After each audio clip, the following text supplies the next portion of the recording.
Eu e o Mar Muniz, advogado, professor de direito, que estou sempre aqui tentando conduzir essa nave comandada por uma mulher especial. E, claro, sob a supervisão do grande e maravilhoso amigo Paulo Matias. Como é que você está e passou o seu final de semana? Nós temos hoje casos assim realmente complexos. Que o final de semana gerou diversos debates jurídicos, debates importantes, que levantam questionamentos. Qual o limite? O que é de fato? Como é que funciona a lei?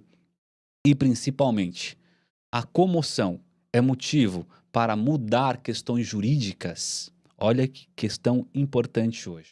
Nós vamos falar, e você já sabe o que eu estou falando, do caso da jovem que foi lançada no hoop jump e acabou estando sem a corda de proteção, a corda de auxílio, e foi lançada à morte a 40 metros na Ponte do Esqueleto, aqui no interior de São Paulo, na divisa de Limeira. Esse caso, que gerou grande repercussão, está tendo uma grande questão jurídica em debate.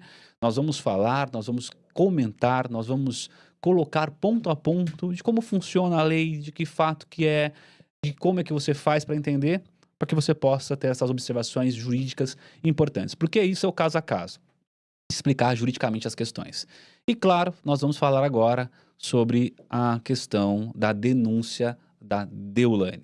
O caso que nós já viemos aqui a semana toda debatendo, questionando, falando, e hoje ela foi, né, colocada, saiu reportagem sobre a questão da lavagem de dinheiro, o formato de como isso acontecia, o porquê a Deolane está sendo denunciada pelo Ministério Público de São Paulo por lavagem de dinheiro junto ao crime organizado.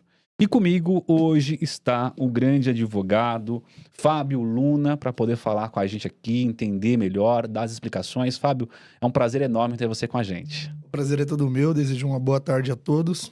Espero trazer luz e explicação jurídica aqui aos casos, do ponto de vista técnico, né, sem se aprofundar o caso, com todo respeito aos advogados atuantes aí nesse processo.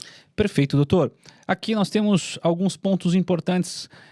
Primeiro, antes de eu começar a falar sobre o caso, eu vou pedir aquele favor sempre para vocês, dar seu like, paradinho, rapidinho aqui, só o botãozinho no like, porque o Paulo pede, comente, faça seus questionamentos, fale com a gente. Eu adoro quando você comenta aqui nos nossos atos de fala, porque a sua opinião às vezes é muito importante para esclarecer um ponto que todos nós, às vezes, ficamos em dúvida.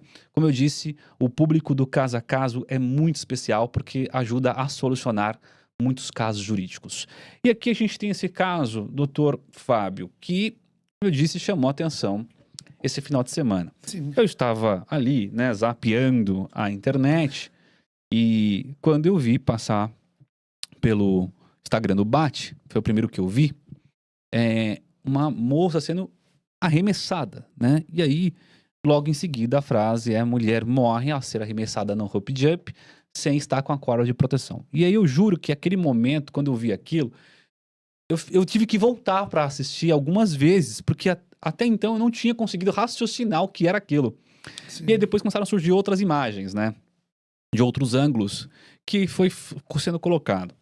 E aí gerou uma grande discussão no mundo jurídico, até porque a delegada já fez falas, aí já veio gente da política fazer fala sobre esse assunto, aí já veio, né, os especialistas, aí começou aquele auê jurídico que todo mundo vem fazendo. E aí eu queria começar falando com o doutor. Primeiro, assim, eu quero que você também fale, por favor, que eu vou ler os seus comentários. É uma questão importante. Eu não teria a menor coragem, eu sou uma pessoa muito medrosa, com altura, com tudo mais.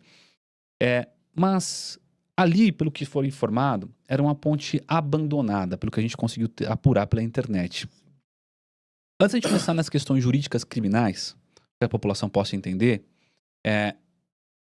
a delegada sustentou muito isso, e muita gente sustentou muito isso. Olha, toda a questão jurídica está baseada na questão de não ter-se uma autorização. E aí, muitos especialistas vieram explicar, olha, a autorização administrativa é uma coisa, para uma empresa funcionar, para fazer o esporte, e a questão criminal é outra. Como é que a gente pode explicar isso para o nosso público? Existe uma correlação direta Eles podem ser relacionados ou não.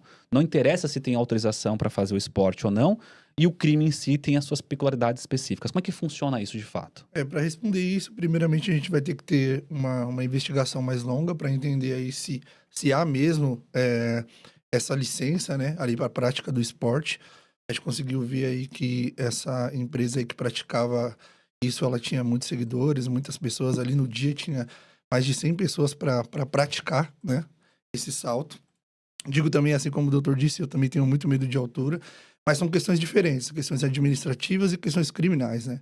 A gente tem que entender ali se as pessoas que estavam conduzindo o salto, se agiram.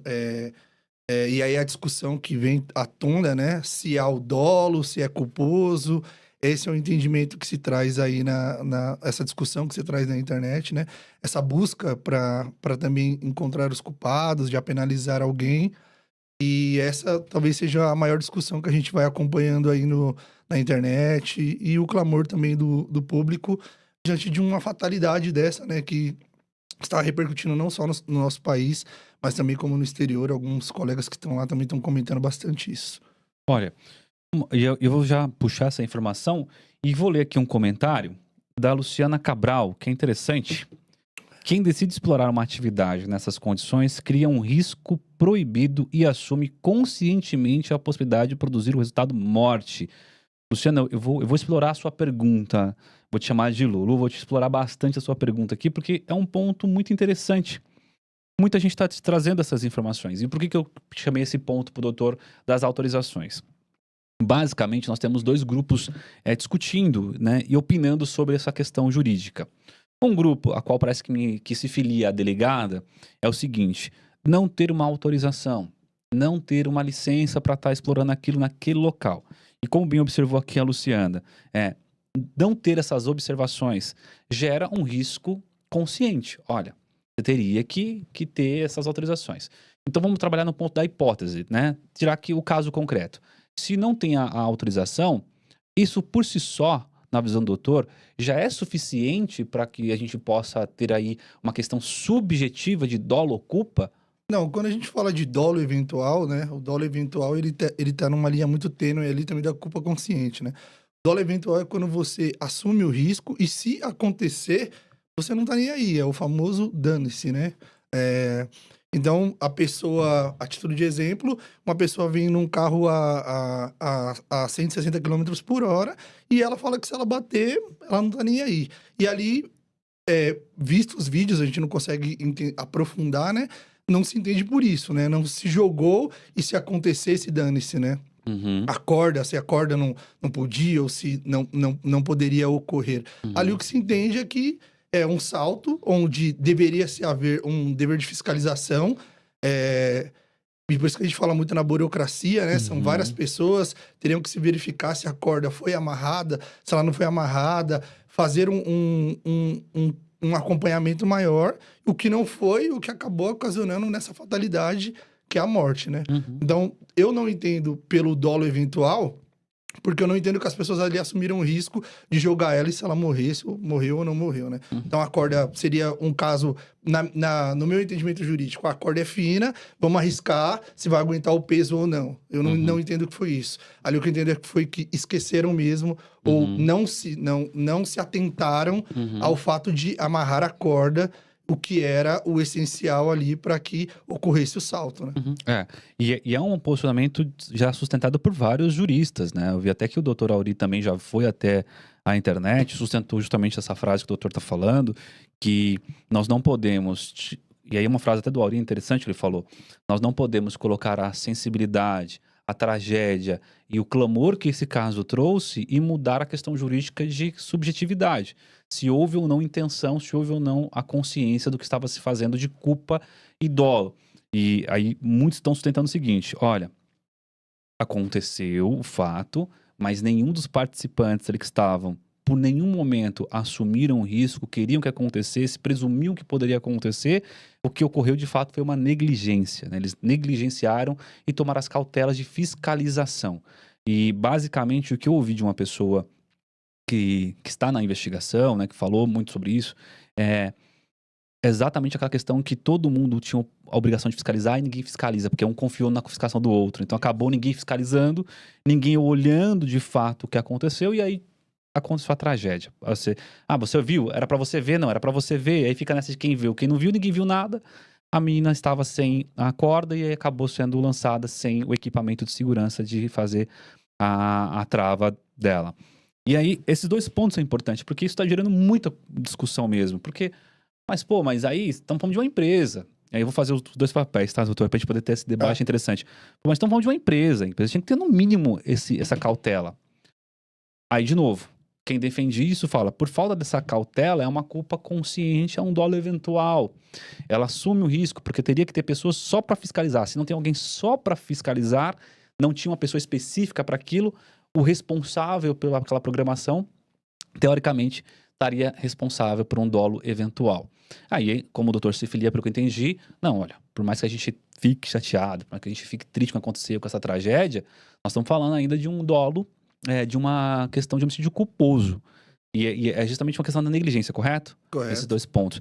E aí eu gostaria muito de entender assim, ó, muito importante.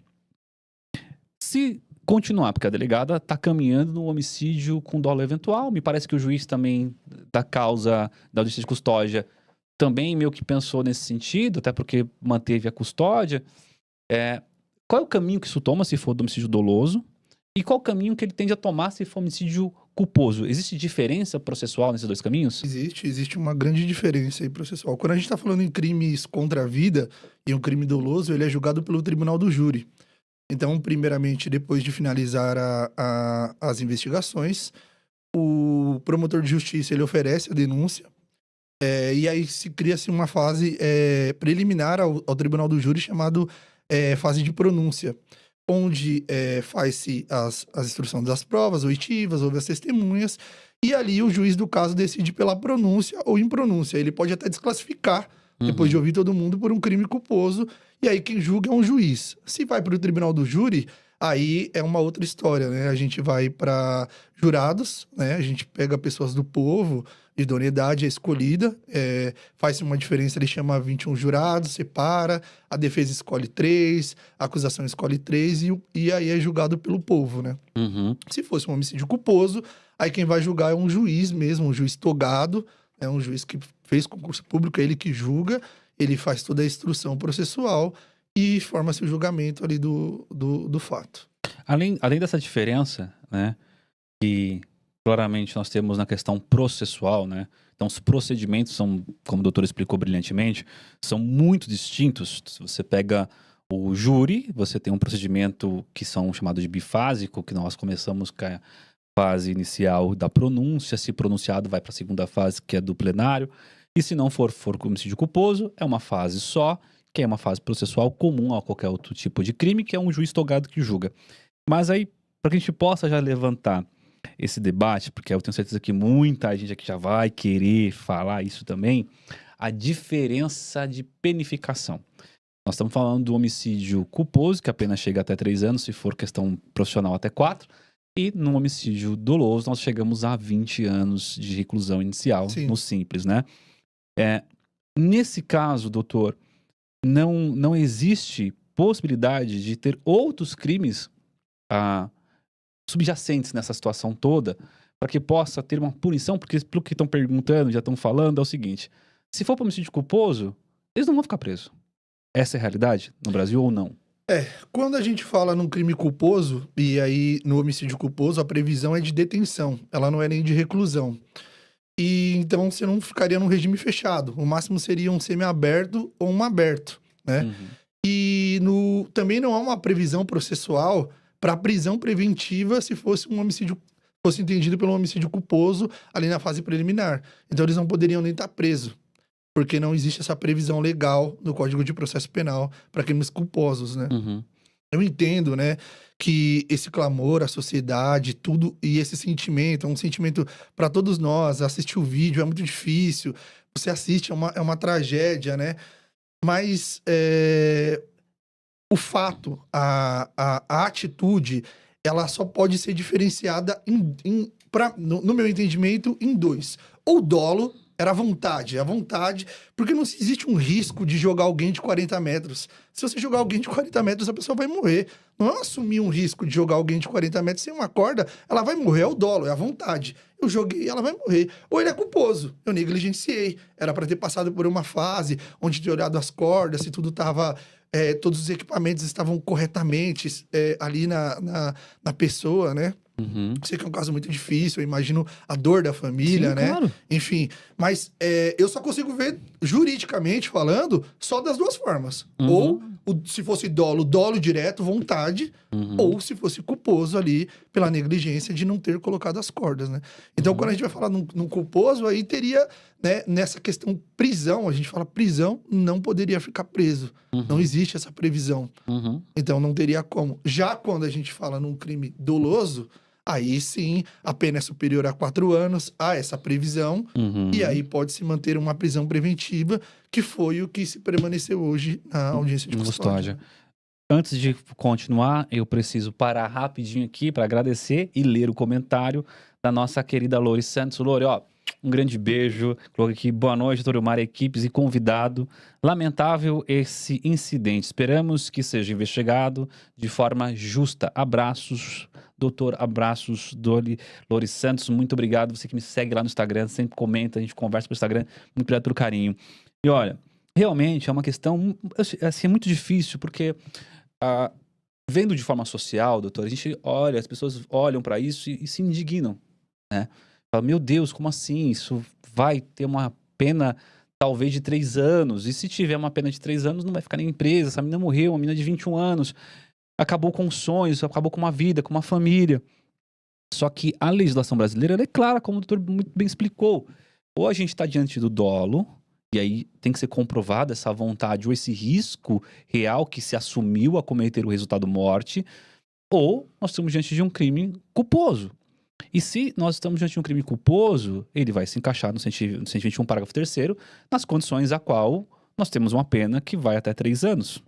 Né? E assim, Sim. se vai até 3 anos, nós temos requisitos processuais muito importantes. O primeiro deles é a prisão preventiva. E um ponto importante, eu gostaria de aprofundar nesse ponto da prisão preventiva nesse caso, porque hoje, no mundo jurídico, está se discutindo com muita força a prisão preventiva no Brasil. Porque, claro, nós vamos falar isso daqui a pouco por causa da Deolane, mas em vários outros casos de repercussão, a prisão preventiva tem sido utilizada de forma, às vezes, aí a minha visão, né, como professor de direito penal, de forma equivocada, estão usando de forma exacerbada a prisão preventiva como se ela fosse a primeira razão jurídica, e ela não é, ela é a última. Nós temos que ter a prisão preventiva na última consequência. E aí, o que eu consegui apurar pela imprensa foi uma questão muito importante. A prisão preventiva se deu pela tentativa de fuga dos envolvidos. O juiz entendeu que, realmente eu vou converter a prisão em flagrante para prisão preventiva, tendo em vista que os sujeitos que estão sendo investigados, que estão agora sendo apurados a questão do crime, seja ele homicídio culposo ou doloso, tentaram fugir e tentaram mudar a cena do crime, tentando tirar a câmera da mão da moça, que ela caiu junto, ou seja, mudando questões de provas. E aí, com essas circunstâncias, há de fato motivação? Vamos supor que ainda continue o indiciamento, continue essa informação de que há, né, homicídio doloso, porque a delegada vai tentar e o promotor possa ser que tente também. O motivo em si, o senhor acha realmente justificável? A tentativa de fuga, a tentativa de mudar a questão do local, pelo que está sendo investigado pela imprensa. Você acha que é justificável uma prisão preventiva no Brasil? Primeiro, a gente teria que fazer uma análise, né? Porque disse que 2 pessoas tentou fugir e foram presos 3. Se fosse essa justificativa, uma das pessoas não poderiam estar presa preventivamente porque ela não tentou fugir. Esse seria o primeiro ponto. O outro ponto foi a tentativa das trocas de roupa, né? Eu vi isso. Não vi sobre as câmeras, enfim. A lei, ela prevê que você pode ser preso se houver um risco à ordem pública, à ordem econômica, à instrução processual, então, riscos de ameaça, de produção de prova, né? Risco de ameaçar outras vítimas. Mas a prisão, ela é a última ratio, tá? Ela não é a primeira ratio, né? Se fala-se muito, né? Uma discussão nossa no meio jurídico da banalização da prisão preventiva. Quando usa-se a prisão preventiva como um meio já, e a gente vai tratar, muitos tratam ele já como uma punição antecipada da pena, né? Então não houve ali o transcorrer do processo penal, né? A gente trabalha com o devido processo penal, né? A Constituição prevê que ninguém será considerado culpado antes da sentença condenatória transitada em julgado. A gente não pode passar por um recorte. Não é um recorte, o fato tem o anterior e o posterior, né? Então deve-se haver uma análise aprofundada do caso. Existem outros mecanismos para que uma pessoa seja uma monitoração eletrônica, outras medidas cautelares diversas da prisão que assegurariam ali a condução do processo, né? Então, eu entendo a prisão como última ratio, né? E volto a falar, né? Eram 3 pessoas, se 2 tentou fugir, uma não fugiu, não seria o caso do mesmo fundamento para as 3 pessoas. E agora, eu vou fazer novamente, né, o advogado do diabo aqui, questionar pontos importantes, mas e a repercussão, doutor? Que é muito hoje, e assim, eu já peguei muita decisão que o juiz fala da repercussão, a repercussão negativa da liberdade do indiciado, do investigado ou do denunciado. O senhor acha que a repercussão pode ser base para uma prisão nesse caso? Não há essa previsão legal no Código de Processo Penal. Nós não trabalhamos com repercussão, né? Trabalhamos com fato, com instrução processual. Algo pode ter muita repercussão e no futuro ser provado que a pessoa não cometeu nenhum crime. Nós temos muitas injustiças que ocorreram ao longo das décadas, né? Onde pessoas foram acusadas, responderam, ficaram presas. A gente vê no Projeto Inocência, a gente vê em vários casos aí que a pessoa inocente ficou presa preventivamente pela repercussão ou pela gravidade em abstrato e ao final ela não tinha culpa, ou ela não tinha dolo, ou não era ela, ou enfim, teve um erro processual. E aí a gente consegue voltar no tempo, a gente consegue voltar à liberdade dessa pessoa. Essas pessoas já estão sendo julgadas. A gente não pode fingir que isso não está acontecendo. A gente tem um clamor social, a internet, né? Essas pessoas já há um pré-julgamento já acontecendo antes de toda uma instrução processual, né? Então não há essa previsão no Código de Processo Penal. Eu não acredito nisso como um mecanismo de salvaguarda da nossa sociedade. Não é isso. Antigamente a gente tinha, quando alguém ia preso, era algo, nossa, essa autoridade, essa pessoa foi presa, e hoje em dia vai preso, amanhã solta, vai preso. E isso é o que a gente está discutindo aqui sobre a banalização. E esse não é o caminho, né? Não é isso que traz o senso de justiça para a sociedade. Porque depois, quando a pessoa é solta, aí fala, agora é injustiça, agora é justo. Não é isso, né? O que traz um senso de justiça é que todos sejam tratados iguais perante a lei. Se você gostou desse conteúdo nosso, achou relevante para você se informar cada vez mais, se inscreve no nosso canal. Todo dia uma programação de mais de 6 horas feita para você.